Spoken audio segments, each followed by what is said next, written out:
ہم نے طاہر القادری صاحب کا رد پیش کیا ہے اس میں کہیں پر بھی آپ خود بھی اس حوالے سے تحقیق کر سکتے ہیں کہ ہم نے کہیں خیانت سے کام نہیں لیا کہ طاہر القادری صاحب جو ہیں جو انہوں نے یہ پوری سیریز چلائی شیخین اور حضرت زہرا سلام اللہ علیہا کے درمیان معاملات، اس حوالے سے انہوں نے جتنی بھی گفتگو کی ایک سیریز چلائی تھی، یہ ان کی اس پہ آمادگی نہیں تھی، اور وہ خود بھی اگر اپنی اس گفتگو کو دوبارہ سے سنیں اور تحقیق کے میدان پر اس کو رکھیں تو تحقیق کے میدان پر بھی پورا نہیں اترے گی۔ اس میں کہیں پر بھی آپ خود بھی اس حوالے سے تحقیق کر سکتے ہیں کہ ہم نے کہیں خیانت سے کام نہیں لیا، بیننا و بین اللہ جو الحق مال انصاف تحقیق ہم نے کی وہ آپ کے سامنے پیش کی، نہ کوئی سیاق کاٹا، نہ کوئی سباق کاٹا، نہ حوالہ جات میں ہم نے کہیں پر تحریر سے کام لیا۔ اعوذ باللہ من الشیطان الرجیم، بسم اللہ الرحمن الرحیم، اللہم صل علی محمد و آل محمد وعجل فرجہم۔ السلام علیکم ورحمۃ اللہ وبرکاتہ۔ معزز ناظرین، جیسا کہ آپ کے علم میں ہے کہ کچھ وقت سے ہم ڈاکٹر طاہر القادری صاحب جو اہل سنت کے ہاں بہت بڑا مقام رکھتے ہیں، بالخصوص جو بریلوی مسلک ہیں وہاں پہ ان کے جو ہیں کئی پیروکار موجود ہیں، ان کو فالو کرنے والے موجود ہیں اور ان کے نام لیوا موجود ہیں۔ ایک بڑا سیٹ اپ منہاج القرآن کے نام سے وہ چلا رہے ہیں، بہت ساری خدمات ان کے اہل سنت کے مسلک میں موجود ہیں۔ تو ان کا رد حضرت زہرا کی شہادت کے حوالے سے ہم کر رہے تھے، اور پچھلے اقساط میں آپ نے دیکھ لیا کہ جناب ہمارے بھائی جو شہباز بھائی ہیں انہوں نے رد شروع کیا تھا، اور کچھ ابھی نکات رہتے ہیں، ان کا رد بھی انشاءاللہ آج آپ کی خدمت میں شہباز بھائی کریں گے۔ جی شہباز بھائی، السلام علیکم ورحمۃ اللہ۔ علیکم السلام ورحمۃ اللہ۔ بہت شکریہ عماد بھائی۔ بسم اللہ الرحمن الرحیم، الحمدللہ رب العالمین والصلاۃ والسلام علی محمد وآلہ الطاہرین ولعنۃ الدائمہ علی اعدائہم اجمعین۔ اما بعد، سب سے پہلے آپ تمام ناظرین کی خدمت میں السلام علیکم ورحمۃ اللہ۔ بغیر کسی وقفے کے تمیدی گفتگو کے چلتے ہیں طاہر القادری صاحب کے جو مسلسل ہم رد کر رہے ہیں، اور جو ناظرین پہلی قسط سے ہمارے ساتھ ہیں انہوں نے مشاہدہ کیا ہوگا کہ طاہر القادری صاحب جو ہیں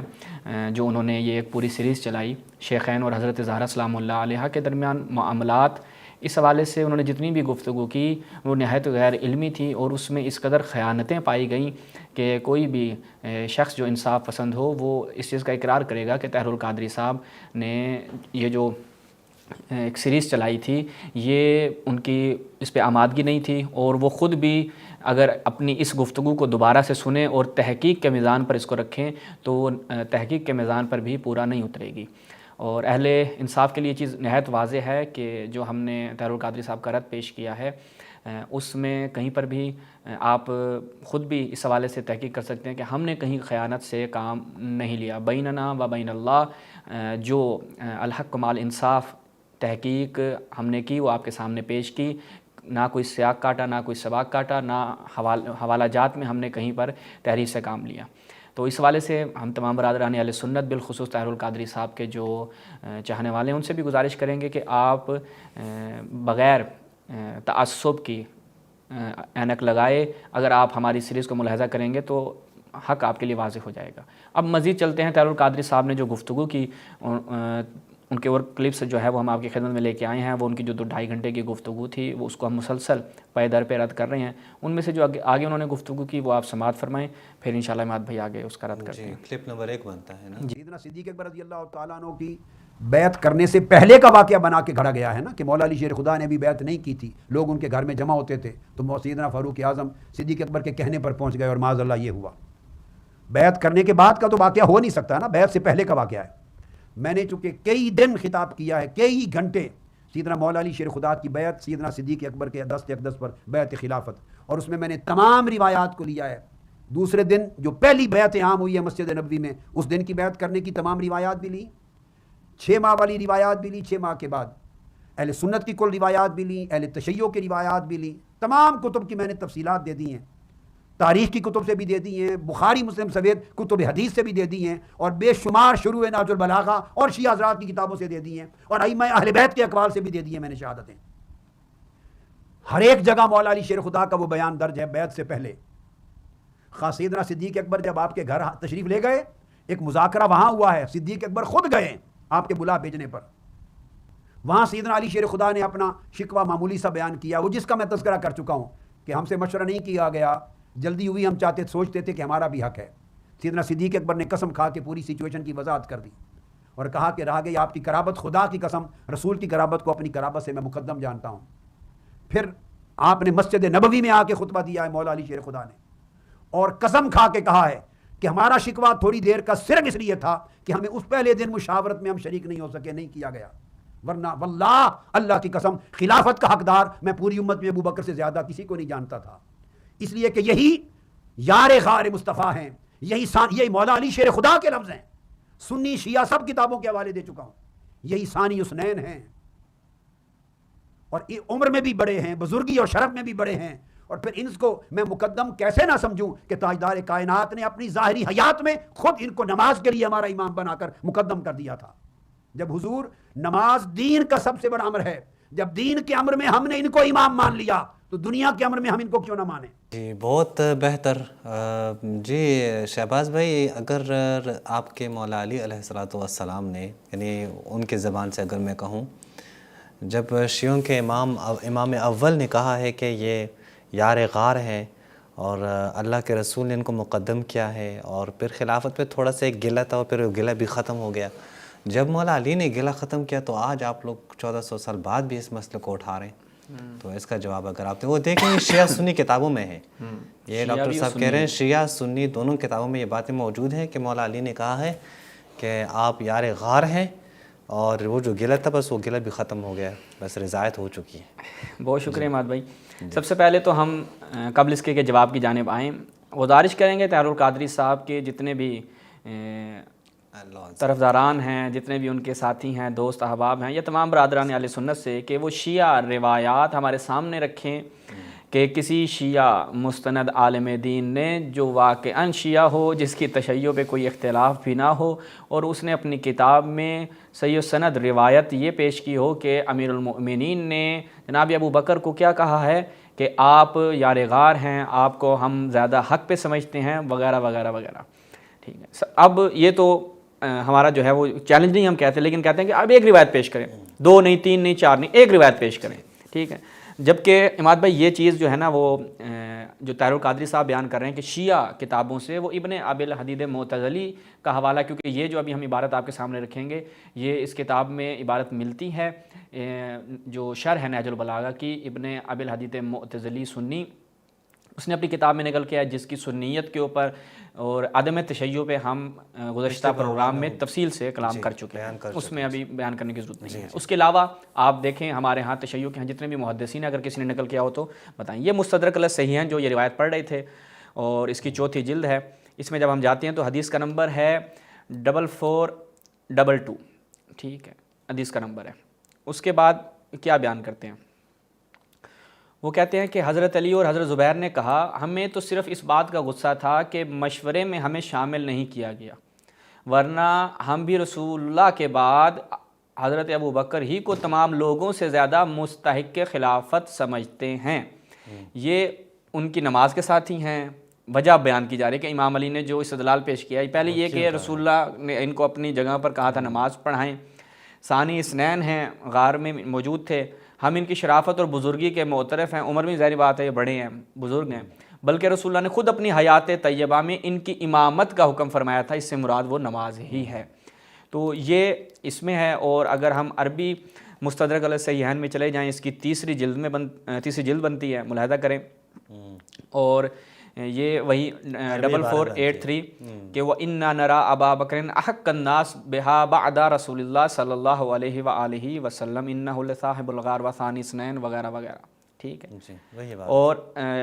وَهَذَا حدیث صحیح علی شرط الشیخین وَلَمْ يُخَرِّجَهُ، نیچے وہ 2 نمبر پہ کہتے ہیں مرسلون، یہ روایت کیا ہے؟ مرسل ہے۔ چلیں روایت مرسل ہے، صحیح ہے، اس سے ہمیں سروکار نہیں ہے، لیکن طاہر القادری صاحب سے ہم ایک گزارش کریں گے کہ طاہر القادری صاحب، پہلی بات ہے کہ آپ کو ہم اہل سنت کتابوں سے اگر پیش کریں کہ اہل سنت کتابوں میں اس کا کیا جواب ہے، تو یہ روایت خالصاً ٹکراتی ہے کس سے؟ بخاری کی روایت سے۔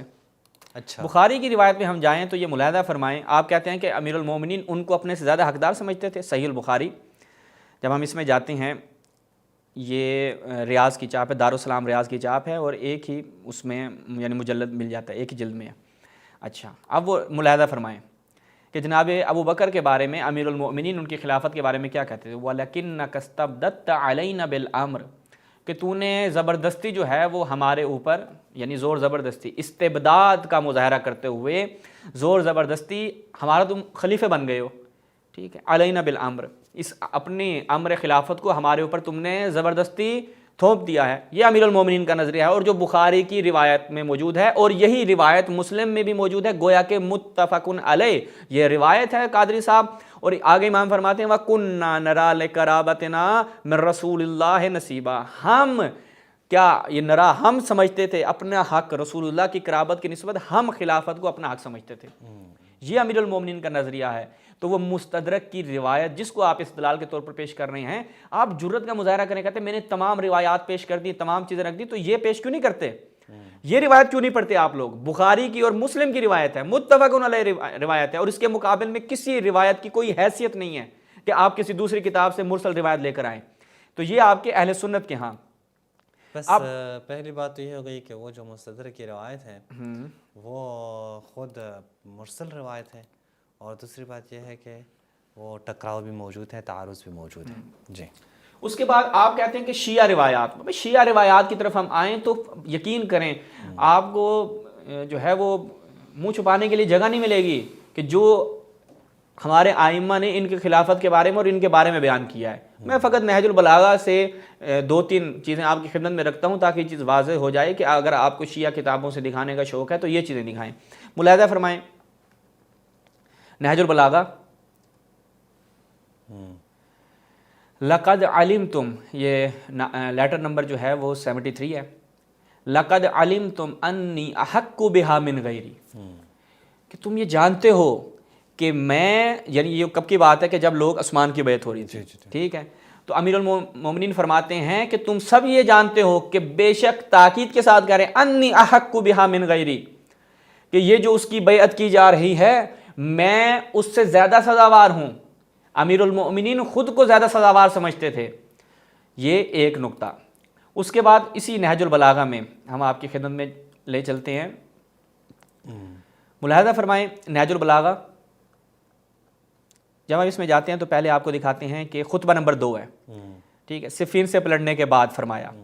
خطبہ آپ چلتے جائیں، یہ آپ کو نہج البلاغہ جو ہے وہ مرکز افکار اسلامی کی اردو میں مل جائے گی، اس کی ایپ بھی موجود ہے. اور اسی خطبے کا ایک حصہ جو اہل بیت نبی علیہم السلام سے متعلق ہے، کیا فرماتے ہیں؟ لا یقاس بآل محمد علیہم السلام من هذه الامہ احد، کہ کوئی بھی شخص، چاہے وہ ابو بکر ہو، چاہے وہ عمر ہو، چاہے وہ عثمان ہو، XYZ کوئی بھی ہو، آل محمد سے امیر المومنین فرماتے ہیں کہ کسی کو بھی قیاس نہیں کر سکتے، کوئی بھی ان کے ہم پلہ اور برابر نہیں ہے. چاہے جائے کہ آپ کہیں کہ ہم ان کو خلافت کا حقدار سمجھتے ہیں، یہ شرافت اور بزرگی میں بلند و بالا ہیں، یہ ثانی اثنین ہیں، یہ فلان ہیں، یہ فلان ہیں، اصلاً قابل قیاس نہیں ہے. یہ ایک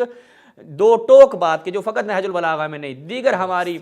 کتب تشیع میں یہ آپ کو عبارات ملیں گی کہ لا یقاس بہی، یا بعض جگہوں پہ لا یقاس بہی ہے اور کہیں پر لا یقاس بآل محمد علیہم السلام. اور اس کے بعد امیر المومنین فرماتے ہیں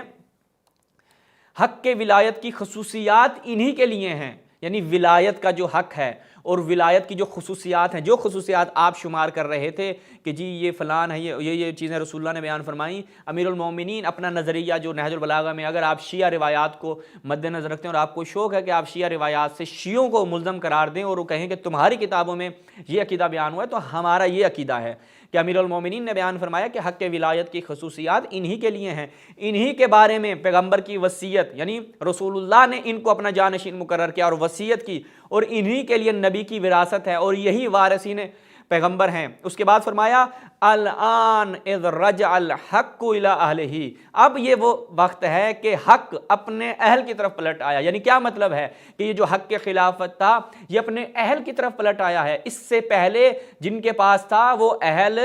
نہیں تھے، طاہر القادری صاحب، اور اپنی صحیح جگہ پر منتقل ہو گیا. تو نہج البلاغہ سے اگر آپ کو شوق ہے تو یہ چیزیں بیان کریں. آخری میں بیان کرتا ہوں نہج البلاغہ سے، اس کے بعد ہم اس کو تمام کرتے ہیں.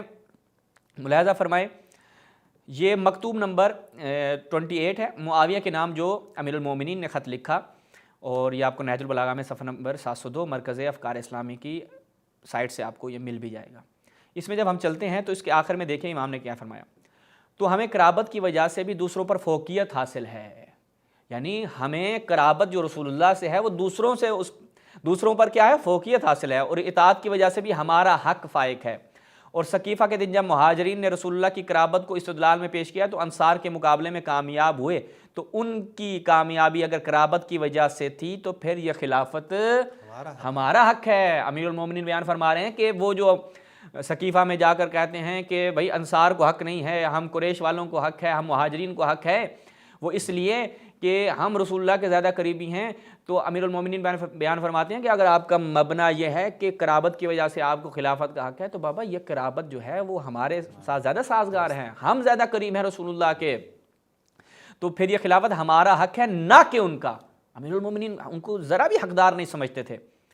اچھا جی، اس کے بعد آگے کہتے ہیں اور تم نے لکھا کہ مجھے بیعت کے لیے یوں کھینچ کر لایا جاتا تھا۔ یہ جو کہا جاتا ہے نا کہ امیر المومنین نے تو بڑی آرام سے جناب جا کے بیعت کر لی، خود معاویہ اس چیز کا اعتراف کر رہا ہے کہ امیر المومنین نے بیعت رضایت کے ساتھ نہیں کی تھی، وہ رضامند نہیں تھے، بلکہ ان کو کھینچ کر اجباراً جو ہے وہ بیعت کروائی گئی۔ اور تم نے لکھا کہ مجھے بیعت کے لیے یوں کھینچ کر لایا جاتا جس طرح نکیل پڑے اونٹ کو کھینچا جاتا ہے، تو خالق ہستی کی قسم تم اترے تو برائی کرنے پر تھے کہ، لیکن آگے پھر وہ اس کو بیان کرتے ہیں۔ تو یہاں سے یہ چیز واضح ہوتی ہے کہ امیر المؤمنین نے